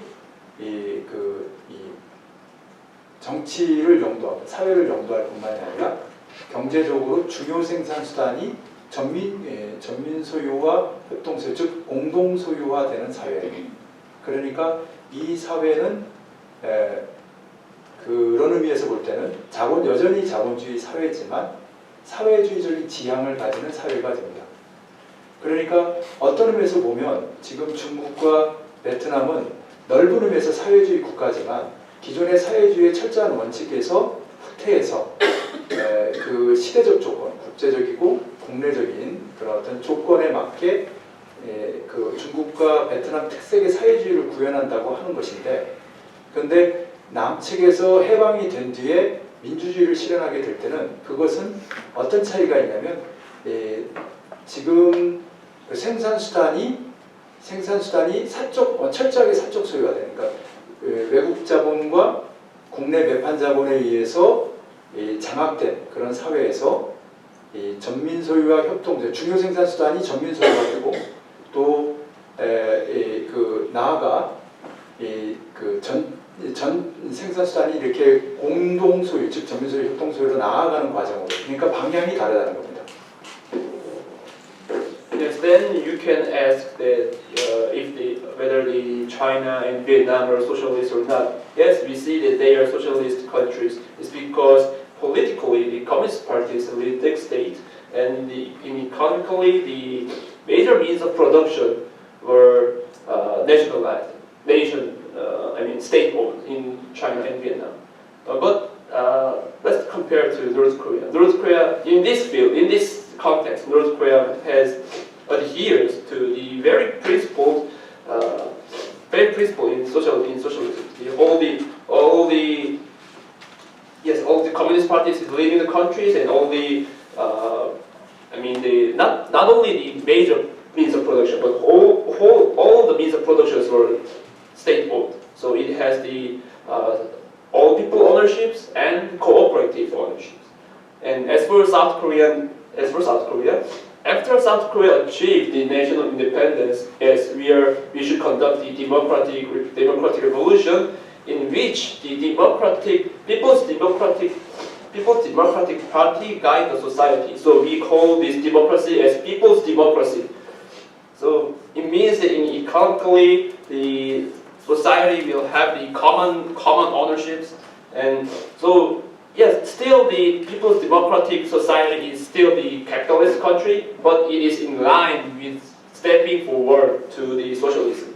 So the difference between the Chinese and Vietnam socialism, because even though China and Vietnam are socialist country, but somehow they stepped back from the principle of socialism and they are conducting their own socialism with their own characters, considering their specific domestic situation. So there's a South Korea People's Democratic Revolution has some different path to compare to the socialism itself. So under the conditions of all the foreign capitals and compatriot capitalists were ruling the country, so in South Korea needs to step forward the all people ownership, which can be said as the common ownership. There's still a small difference between the South Korean People's Democratic Revolution and the socialism in China and Vietnam. 하나만 덧붙이면 시진핑 체제가 들어서면서 상대적으로 사회주의 원칙, 안제 원칙이 강해지고 있어요. 이렇게 붙이고 싶고요. 그 다음에 지금 맞은편에 있는 분의 그 질문은 좀 사실 이해하기 조금 어려운데 내가 이해한 것이 틀리지 않다면 남코리아의 경제는 자본과 기술과 판로가 이렇게 수직적으로 예속되어 있어요. 미국을 비롯한 제국주의 자본에. 그래서 재생산 과정이 예속되어 있고 그 다음에 중공업, 경공업, 농업이 이렇게 편파적으로 분리되어 있고 일면적으로 비례해 있고 이렇게 되는 기형적인 상태예요. 우리가 그것을 전자를 식민지, 후자를 반자본주의, 그래서 절반 반이 들어가지만 기형적인 자본주의라는 뜻입니다. 그래서 남코리아 자본주의가 제국주의로 될 수 없는 애초부터 예속되고 기형적인 그런 상태에서 출발했기 때문이다. 이런 얘기입니다. 그런 그 과정에서 예를 들면 칩4라고 해서 이제 반도체와 관련돼서 이제 4개의 나라를 중심으로 이제 중국과 분리시키기 위한 그런 이 대중국 그 고립 정책을 이제 미 제국주의가 이제 펼쳐 나가는 데서 남코리아가 왜 미국을 따라가냐면 다시 얘기합니다만은 자본도 그렇지만 이 기술과 자원이 미국을 비롯한 제국주의 연합에 예속되어 있기 때문에 그래요. 그러니까 이 범위를 벗어나는 순간 남코리아 경제가 결정적인 타격을 보게 됩니다. 그러니까 군사적으로 점령되어 있고 정치적으로 지배되어 있는 것 외에도 바로 이런 경제적인 특질이 있기 때문에 그렇습니다. 미국의 아까 지적재산권이라고 표현했습니다만은 그런 어떤 그 기술 이런 부분에 그 철저히 종속된 원래 그것을 미국이 일본을 이제 그렇게 합청 경제화시키고 그 일본을 통해서 다시 남코리아를 합청 경제화시키는 그러니까 서열이 미일남 이렇게 되는 그래서 1980년 아까 자본주의 공업화의 시점이라고 했는데 그 전에 60년대 초에 친일파 군부를 쿠데타를 시켜서 집권을 하게 만드는 그래서 그 이전에 없었던 남코리아와 일본 간의 수교를 이뤄내고 미국이 일본에 보냈던 주로 공예 산업들인데 그런 중화공업들이 일본을 통해서 남에 들어오는 그래서 남코리아의 어쨌든 자본주의적 그 공업화가 이루어지는 이런 과정이 역사적인 그런 또 미일남 경제 간의 상호 관계 속에서 이루어졌기 때문에 그래서 남코리아 경제는 이 틀을 벗어날 수가 없다. Yeah, but I want to add one thing about China. Since the Xi Jinping took the power, under the Xi Jinping system, China is going toward the strong anti-imperialism and socialist principle. And As for the first question, if I correctly understand, that South Korean economy is vertically subordinated to the U.S. and imperialists in every field, including the capitals and resources and technology and even markets. So in industrial fields, the heavy industry and light industry and the agricultures were fragmented and distorted. So the former characters, from the former characters, the colonial character of the Korea was defined, and from the latter, the semi-capitalist, which means distorted capitalist. So that's why we call South Korea as colonial and semi-capitalist country. And so this is why the South Korea cannot be an imperialist from the beginning because of the subordination and distortion. For example, there's a Chip 4 alliance which were consisted of the semiconductor producing countries. So the U.S. wants to isolate China with using these pro-U.S. alliances with semiconductors. Then why the South Korea is just following the U.S. is because, as I told you, all fields of reproduction process were vertically subjugated to the U.S. and not only military and politics. In this economic aspect, South Korea is subordinated to the U.S. So he mentioned the intellectual property. Yes, all technologies were also subordinated to the U.S. imperialism. For example, the U.S. once used to make the Japan as a subcontract economy, and through Japan, the U.S. made South Korea the subcontract economy as well. So the ranks are defined. The U.S. is the top, and then the Japan follows, and the South Korea is the last. So after the South Korea became capitalist industrialized in 1980s, at the beginning of 60s, so the U.S. manipulated the military coup in South Korea, which was conducted by the pro-Japanese army, former soldier. So his military fascist government was made a diplomatic and economic relations with Japan. So that the U.S. pollution industry was coming to the South Korea through Japan. So historically, those kinds of economic relations between the U.S., Japan, and South Korea has been made.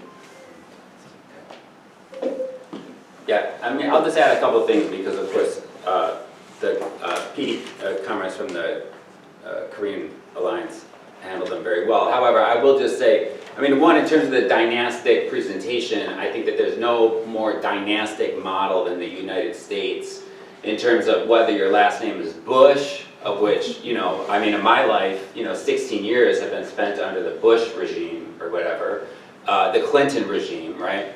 But it doesn't even matter what your name is because you all come from the same lineage, more or less, right? Whatever your name is. The other thing is that, the Korean War still goes on today. And in a war, it does not make good sense to change leadership all the time, right? Like if you're in a protracted battle, you want consistency. You want the continuity of leadership. And you also want those who have the most experience at the highest levels of these kinds of decision making. And so that's another way to make sense of the leadership, right? And also just if you think about what Kim Jong-un has done, which is incredible. I mean, he's he came into power 31 years old, a year younger than me, and what he's been able to do, people are so excited. He wanted to open up the country more, right? Actually, he wanted to create more special economic zones between the North and the South. Right? But he was unable to do that because of the United States, right? And in terms of the Juche, yeah, in the 1992 Constitution, Marxism-Leninism is replaced by socialism or whatever, but I think in terms of the daily lives, I mean, I'll just give an example. One is that you talk about the army, and you see the army in Pyongyang and elsewhere, right? But they don't have any weapons on them. Their shirts are unbuttoned. People don't cross the street when they see the military like they do when we see the cops in the U.S. Because everybody's in the military. Everybody's friends in the military, right? right? And you see them like building houses and planting trees, right? You don't see them doing anything else, basically. And the other small example is like the last night, usually with the Koreans, we do karaoke, and usually one of the North Koreans says, all right, this is a song that encapsulates, the DPRK and our philosophy, Juche, which is subjecthood, means being a subject of history, and it's always Frank Sinatra's I Did It My Way. Which is true, yeah. And so I think that just kind of sums it up for me, really, in many ways. And then just in terms of the situation in the South, there's a national security law in South Korea that's been in place, the US put it in place, and it basically makes any mention of Marxism, Leninism, anything that could be conceived. Even the words progressive democracy have been used to arrest people, disband political parties. And so I think for those of us who are in the West or in the US or in Europe, really agitating and fighting against that, because the abolition of the national security law in South Korea is the primary obstacle to any progressive movement in the South. Great. We have a lot more questions. I don't know if we'll be able to get to all of them, but we'll start with Yanis online. Throughout the session, it was emphasized that North Korea has pursued a policy of self-reliance and it has built everything from scratch. So I wonder how it relates to the role of ideological consciousness in economic development, and does it present an innovative antidote to productive forced determinism? And Sabrina as well. So forgive my ignorance, we're talking a lot about the quality of life in North Korea, but I guess I want to kind of shift gears a little bit and ask about ecological socialism, given the global environmental crisis, ocean acidification, climate change, carbon emissions, mass extinctions, and also this reflected in the COVID-19 crisis. I was wondering if the DPRK had a specific ecological program. Maybe that we've already kind of touched on this, but yeah, I was thinking you just kind of touched on the pollution problem. During a war, ecological programming can often be a challenge, so I completely understand this isn't an indictment or anything like that. Great. Do you want to do those? There are two more, we could take them, but the responses would have to be short, so it's up to you. You want to go ahead? Yeah. Yeah, we'll take one more. Yeah, thank you very much. Thank you to the three speakers. I wanted to ask some that has to do with the political system a bit more specifically. If you could talk to us about how people's assemblies work, committees at the level of neighborhoods, and what exactly is going on with feedback between the central government and local governments. And also because you talk about farmers collectives.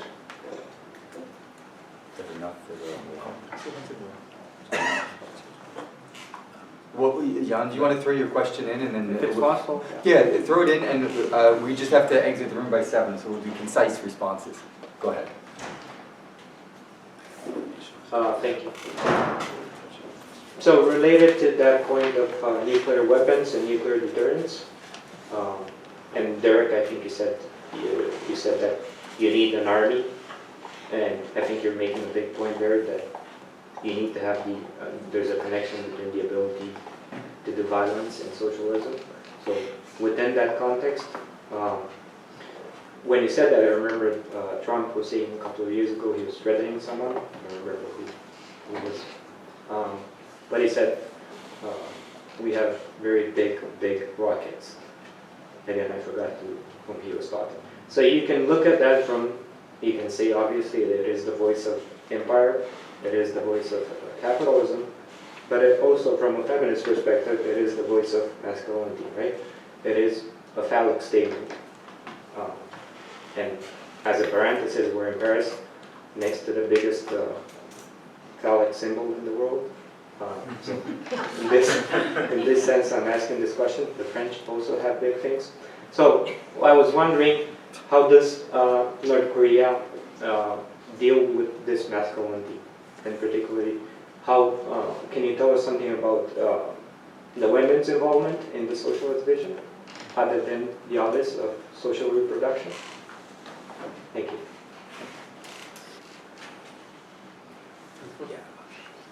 Yeah, I mean, I can just respond to a couple of things. One, there was a question online about, informational intent. So, the DPRK is an intranet. Obviously, I mean, I wish that we didn't have access to Twitter, and myself personally, that wouldn't be a good idea. But they have access to anything they want to, really. You can go to the library, you can read newspapers from all over the world, you can, watch Harry Potter movies and check out CDs and music. So they have access to everything pretty much. I'm not sure if there's, and actually, yeah, they want to do more outreach.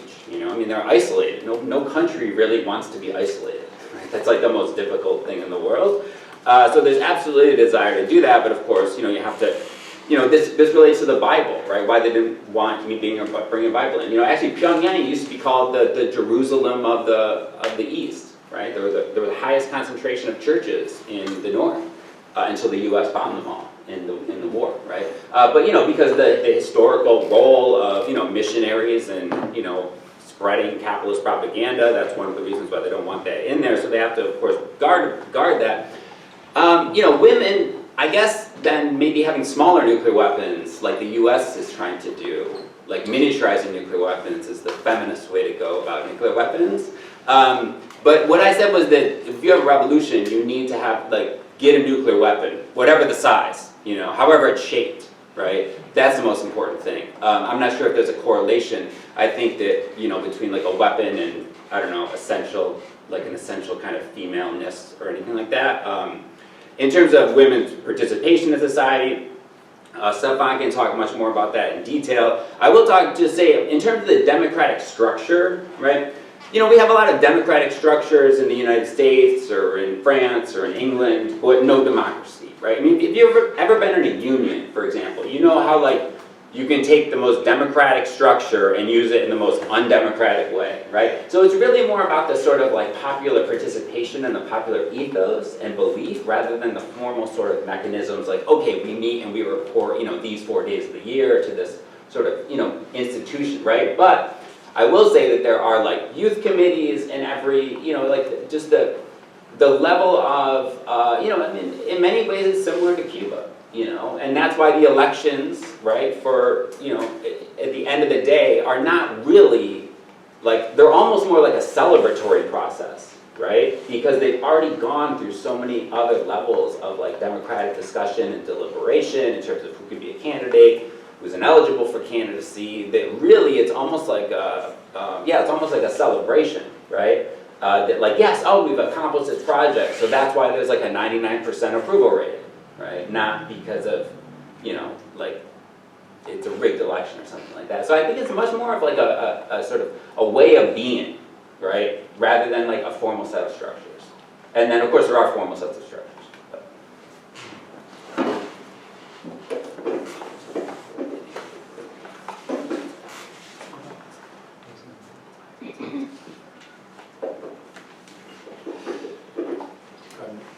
북의 자원이 지하 자원이 없는 건 아닌데 북의 최고의 자원은 사람이에요. 코리아 사람이 아까 얘기했듯이 코리아 역사가 오래되고 그런 역사에 대한 자부심이 강해요. 그리고 이제 반도이다 보니까 여러 가지 문명이 교차하고 실제로 자연 환경도 아주 좋아요. 그러다 보니까 이 사람들이 총명하고 성실하고 근데 그런 그 힘이 북은 사회주의라는 그 이념하에 완전히 하나로 단결되어 있다는 게 정치적으로 사회적으로 안정되어 있는 거예요. 그 힘이죠. 그러니까 사상의 힘인데 이 힘이 경제 발전에 결정적인 역할을 하는 겁니다. Yes, although North Korea has different kinds of natural resources, but the best resource of North Korea is a human resource. Because as I told you, the Korean nation has a strong pride of our own history and national characters. So, and yes, and the natural conditions are also good in North Korea. So they are very intelligent and diligent. And what most important thing is under this socialist ideology, all people are being united.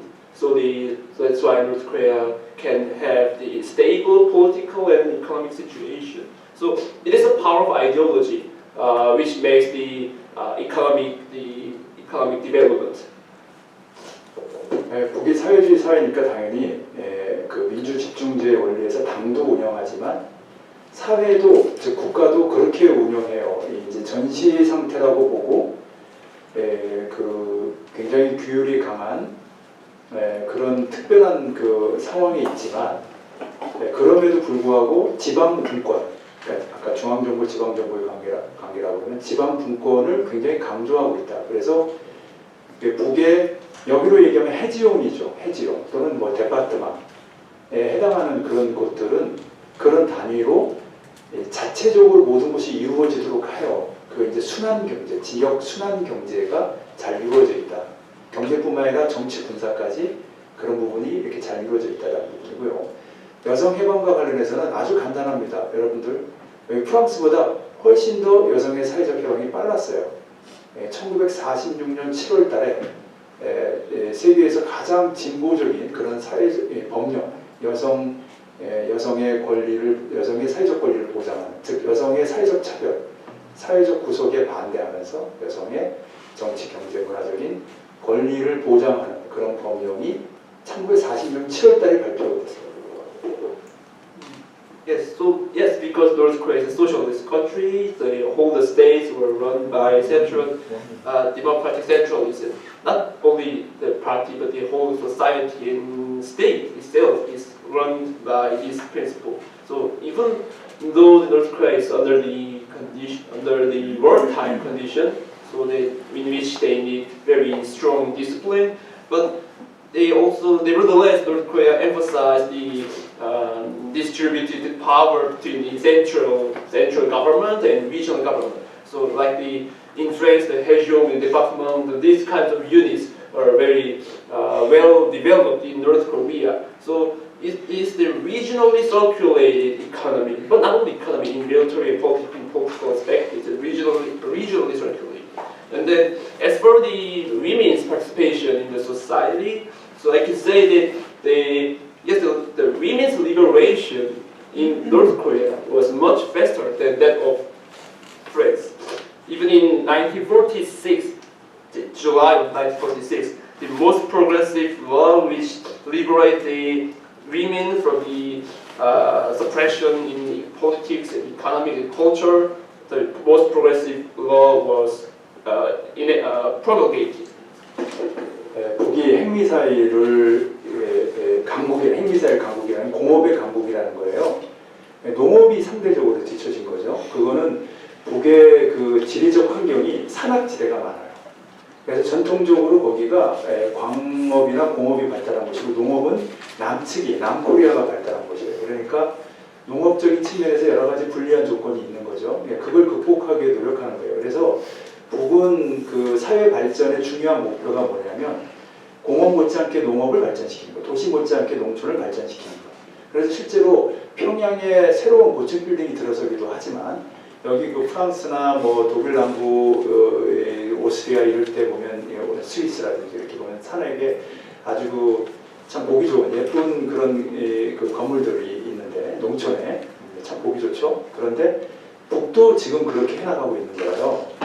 그 부분을 강조하고 싶고 환경과 관련해서는 애초부터 그랬어요. 북에서는 어떤 댐을 무슨 이 농업을 위해서는 이제 물 수자원을 관리하는 게 매우 중요한데 관계라고 그러죠. 근데 이 문제를 풀 때도 자연 흐름식으로, 그러니까 이제 강하천을 정비할 때도 자연 흐름식으로, 그러니까 전반적으로 그런 친환경적인 방향에서 공업과 농업을 발전시켜 왔다라고 얘기했고, 마지막으로 코로나와 관련돼서는 역시 이것 또한 북이 하나로 단결된 사회이기 때문에 그렇게 철저하게 방역을 할 수 있었고 그것을 쉽게 극복할 수 있었다는 것. 그것은 북만이 아니라 대체로 사회주의 국가들이나 민주 국가들이 코로나19, 코비드-19을 극복하는 데서 그 문제를 해결하는 데서 이 긍정적이었다, 잘했다라는 부분으로도 확인될 수 있습니다. 이상입니다. Okay, the fact that the North Korea is the strong nuclear missile country means that North Korea is an industry country which has the strong industry. So it means that relatively North Korea has some underdeveloped agriculture. It's because of the natural situation in North Korea. So North Korea has developed more specifically mining and the industry. So South Korea has an advantageous situation in agriculture aspect. So yeah, so the aim of North Korea to develop society is to develop the rural countryside and agriculture as much as the industry, city and industry. So you can see the beautiful houses in the mountains and rural cities in Switzerland and Austria. North Korea is also trying to make these kinds of development in the agricultural systems. And then, as for the environmental policies of North Korea, yes, North Korea has conducted this from the beginning of its existence. So, for example, in the agricultural aspect, it's very important to properly control the water resources. So, North Korea doesn't make any artificial construction in dealing with its water resources. And lastly, as for the COVID pandemic, yes, North Korea could have very efficient and effective anti-infection system. It's because that North Korea is a thoroughly united society. This is a positive point for the democratic and socialist countries during the COVID pandemic. Thank you so much. In